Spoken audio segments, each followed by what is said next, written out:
Today, we're breaking down The Secret by Rhonda Byrne. Have you ever noticed how some people seem to attract success effortlessly while you're working twice as hard for half the results? Like they know something you don't about how life actually works. And you've tried everything but somehow keep attracting the same problems, same types of people, same situations over and over. Rhonda Byrne discovered through studying successful people throughout history that they all used the same principle, the law of attraction, which states that your thoughts magnetically attract corresponding events into your life. In this video, you will learn 7 applications of this universal law, including the 3-step process that supposedly guarantees you'll get anything you want, and why your current life is a perfect reflection of your past thinking. Watch till the end to understand how to supposedly bend reality to your will, not through action alone, but through harnessing the magnetic power of your thoughts and emotions. Lesson number 1, the law of attraction explained. This first principle is the foundation everything else builds on. You are a living magnet, attracting into your life whatever you think about most, whether you want it or not. The law of attraction states that like attracts like at the thought level. Think abundant thoughts, attract abundance. Think thoughts of lack, attract more lack. Your thoughts are magnetic, and they have a frequency that draws similar frequencies back. Byrne presents this as a universal law, like gravity. It's working 100% of the time whether you believe in it or not. Every single thing in your life, your relationships, your bank account, your health, you attracted through your thoughts. The universe is essentially a mirror reflecting back whatever you put out. Think angry thoughts, attract angry people and situations.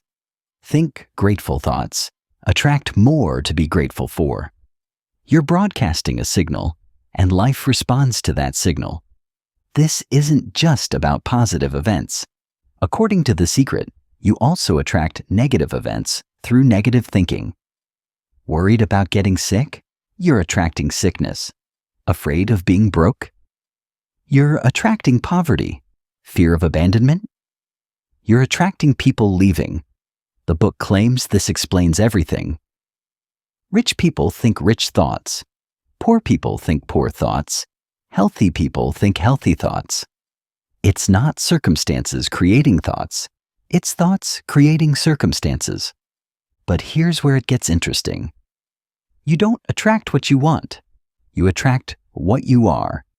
Wanting implies lack, and lack attracts more lack. You must think from the state of having, not from the state of wanting. Think as if you already have what you desire. Your thoughts in this moment are creating your future, the life you're living now. That was created by your past thoughts. Want to predict your future? Look at what you're thinking today. Your thoughts are seeds, and you're constantly planting your future harvest. The universe doesn't distinguish between positive and negative. It just responds to your dominant vibration. If you constantly think about what you don't want, you're still giving it attention and energy, thereby attracting it. Which brings us to the practical application. Lesson number 2, the 3-step formula. This 3-step process is presented as the practical method for getting anything you want from the universe. Step 1, ask. Get clear on what you want and ask the universe for it. This is like placing an order from a cosmic catalog. Be specific. Don't say more money. Say $10,000 by December 31st. The clearer your request, the clearer the delivery.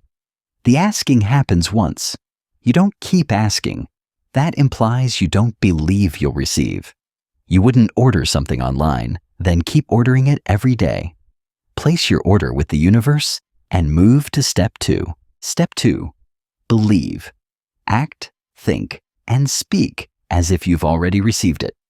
This is the hardest step because it requires faith in something you can't see. You must believe you've received it in the unseen realm, and it's just waiting to manifest in the physical. Belief means zero doubt. Any doubt is like canceling your order. Imagine ordering a car and truly believing it's coming. You'd clear the garage, shop for insurance, tell people about your new car. That's the level of belief required. Step 3. Receive. Feel the emotions you would feel if you already had it. Get into the emotional state of already having your desire. Feel grateful, excited, abundant now, not when it arrives. The receiving mode is about alignment. You must become a vibrational match to what you want. You can't attract wealth from a vibration of poverty. You can't attract love from a vibration of loneliness. Match the frequency of your desire. But here's the key most people miss. The universe responds to your emotional state, not your words. You can affirm, "I am wealthy" all day, but if you feel poor, you're attracting poverty. The feeling is the real request to the universe. Timing is not your concern. The universe has infinite ways to deliver your desire. Your job is to maintain the belief and feeling of already having it. The how and when are the universe's department. Most people fail at believing. They ask, then immediately doubt. They check for evidence it's coming, and when they don't see it, they cancel the order with their doubt. It's like planting a seed, then digging it up daily to check if it's growing. The formula only works if you complete all 3 steps. Most people ask, step 1, then worry, opposite of step 2, then feel lack, opposite of step 3. They're literally reversing the formula and wondering why it doesn't work. Which brings us to the emotional component. Lesson number 3, your emotional guidance system. Your emotions are your indicator of what you're attracting. They're your guidance system telling you if you're on track for what you want or what you don't want. Good feelings mean you're thinking thoughts aligned with your desires. Bad feelings mean you're thinking thoughts opposed to your desires. It's that simple. Your emotions are your GPS for manifestation. When you feel joy, gratitude, love, excitement, you're on the frequency of attracting what you want. When you feel fear, anger, frustration, worry, you're on the frequency of attracting what you don't want. The Secret presents emotions as your feedback system from the universe. Feeling bad? You're thinking thoughts that are attracting unwanted things. Feeling good? You're thinking thoughts that are attracting wanted things. This means priority number 1 is feeling good, not fake happiness, but genuinely finding thoughts that make you feel better. Because your emotional state is your point of attraction. You attract from how you feel, not from what you say. You can't afford negative emotions if you want positive outcomes. Every moment of anger, fear, or frustration is literally attracting more to be angry, fearful, or frustrated about. Your emotions are creative forces, not just reactions. But here's what people don't understand. You can change your emotions instantly by changing your thoughts. Feeling anxious? Think about something you're grateful for. Feeling angry? Think about someone you love. Your thoughts control your emotions, and your emotions control what you attract. The book suggests making feeling good your highest priority. Before making decisions, ask, will this make me feel good? Before thinking a thought, ask, does this thought feel good? Let your emotions guide every choice. This doesn't mean avoiding necessary actions that might be uncomfortable. It means finding a way to feel good about whatever you need to do. Reframe it. Find the positive angle. Focus on the benefit. Which brings us to the most powerful attractor. Lesson number 4, the power of gratitude. Gratitude is presented as the most powerful frequency for attraction. It literally multiplies whatever you're grateful for. When you're grateful for what you have, you attract more to be grateful for.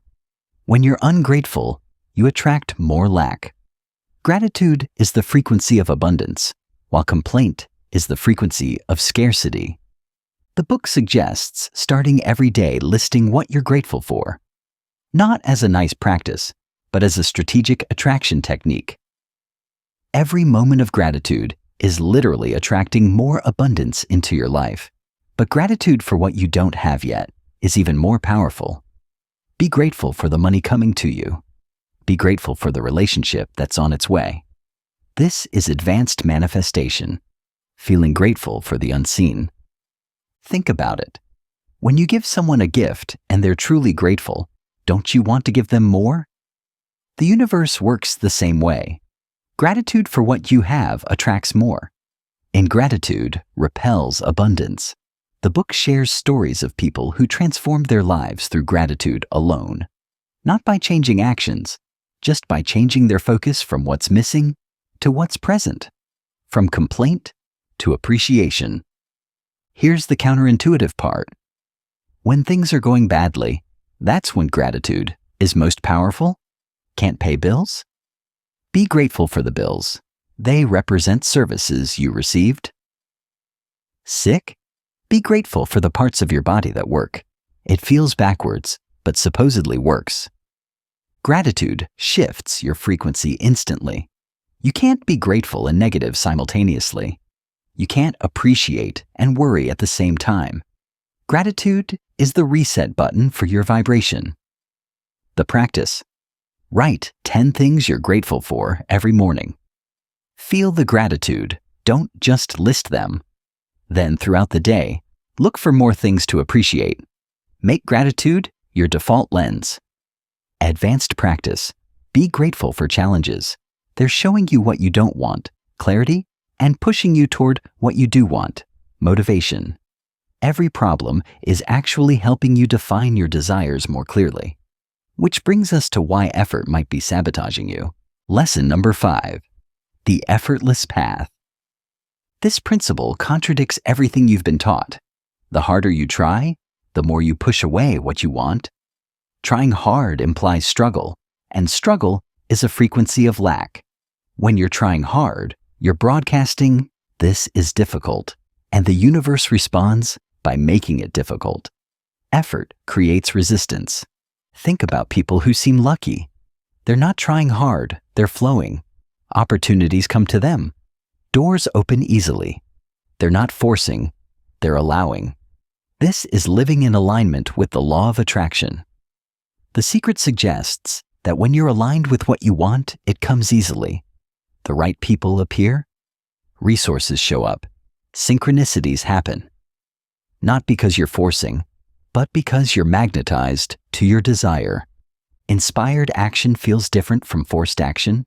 Inspired action feels exciting, energizing, obvious. Forced action feels hard, draining, uncertain. One is flowing with the universe, the other is fighting it. When you're trying hard, you're actually broadcasting doubt. If you truly believed the universe was handling it, would you be forcing? The effort reveals lack of faith, and lack of faith blocks manifestation. But here's what this really means. It doesn't mean do nothing. It means act from inspiration, not desperation. Act from excitement, not fear. Act from knowing, not hoping. The energy behind your action determines its effectiveness. When you force, you're saying, "I don't trust the universe to deliver." When you flow, you're saying, "I know this is coming, and I'm enjoying the journey." One attracts, one repels. The universe has infinite ways to deliver your desires. When you force one specific path, you block all other possibilities. When you allow, you open to possibilities you couldn't even imagine. Think about your past successes. The best things often came easily, unexpectedly, through coincidences. The things you forced often failed or felt empty even if you achieved them. Which brings us to mental rehearsal. Lesson number 6. Visualization and mental creation.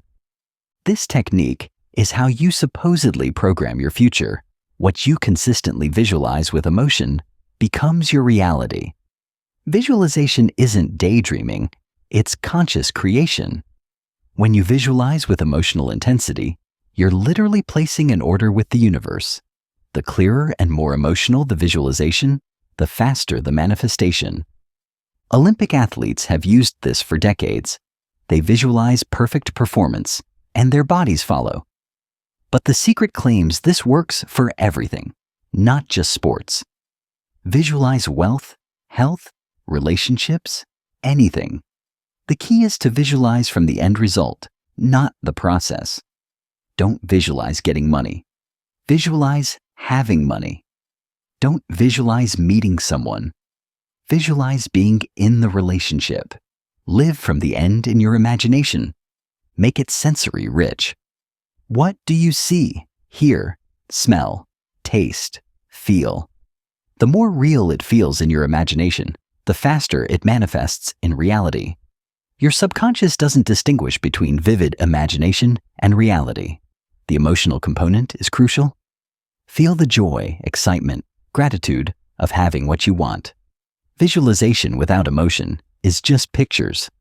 Visualization with emotion is creative. The feeling is what attracts. But here's what makes visualization actually work. Consistency. Visualizing once does little. Visualizing daily for months rewires your brain and reorganizes your energy field. It's not magic. It's repetition creating new neural pathways and vibrational patterns. Morning and night are optimal times. Your brain is in alpha/theta states, more receptive to programming. Visualize for 5 to 10 minutes upon waking and before sleeping. You're literally programming your subconscious while it's most open. Don't visualize from lack, I hope this happens. Visualize from certainty. This is happening. The universe responds to confidence, not hope. Assume it's done and live from that assumption. Create a vision board, images of what you want to attract. Look at it daily. Let your subconscious absorb the images.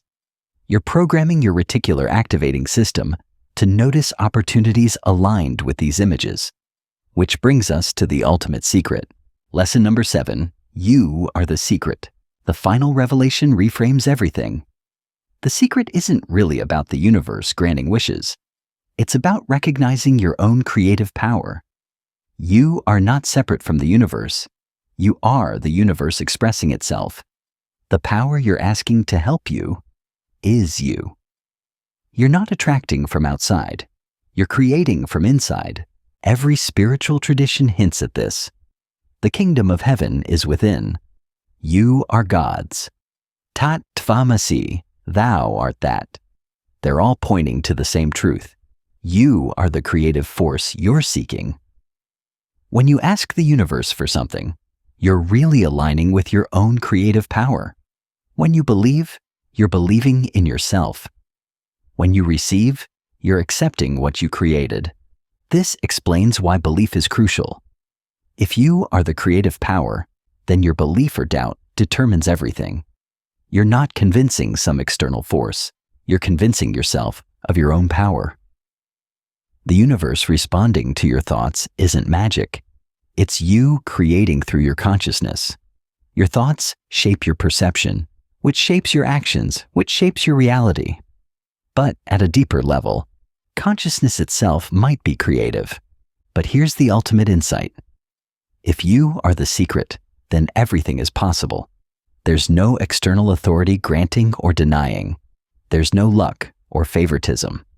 There's just you, creating through your thoughts, beliefs, and emotions. This is either terrifying or liberating. Terrifying if you've been thinking negatively. You've been creating your own problems. Liberating if you choose to think positively. You can create anything. The responsibility is total. You can't blame circumstances, other people, or bad luck. But the power is also total. You can create any reality you choose to focus on with consistency and emotion. Stop begging the universe like it's separate. Start commanding your reality like the creator you are.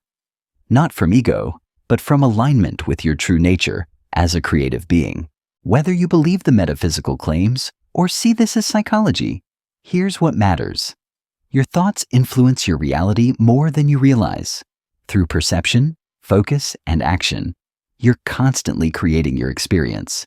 The question isn't whether this is true. It's whether you're creating consciously or unconsciously. Start here. For 1 week, assume your thoughts are creative. Monitor them. When you catch yourself thinking about what you don't want, shift to what you do want. Feel grateful for what you have and what's coming. Notice what changes, not just externally, but internally. Notice how different life feels when you assume you're creating it versus assuming you're victim to it. Because here's what The Secret really offers: a framework for taking complete responsibility for your life. Whether through mystical attraction or practical psychology, the result is the same. You stop being victim and start being creator. Remember, whether or not thoughts create reality, they definitely create your experience of reality. Think wisely. For more book summaries that give you actionable takeaways without the fluff, subscribe, and I'll see you in the next video.